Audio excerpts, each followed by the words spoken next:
And staying on top of the air show, we caught up with a family who got to watch the Thunderbirds perform ahead of the show. Mike Carter says he took his granddaughter Opal to a hangar where his plane sat, and they watched the Thunderbirds practice together.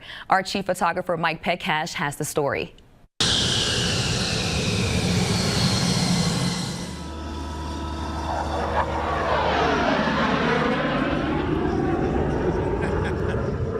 We live very close to the airport, just a mile south, and I mean, whenever she hears one, she's airplane. We keep our little airplane out here and came out to check out the air show.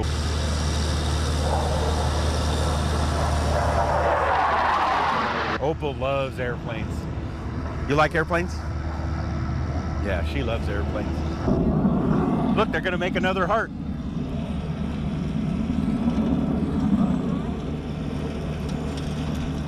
Here they come. Is that a heart? I love you. We had a great turnout at the Balloon Festival last weekend, the Chili Festival balloon event, and hopefully we'll get a really great turnout for the air show this weekend. So Pueblo is an aviation community. There he is.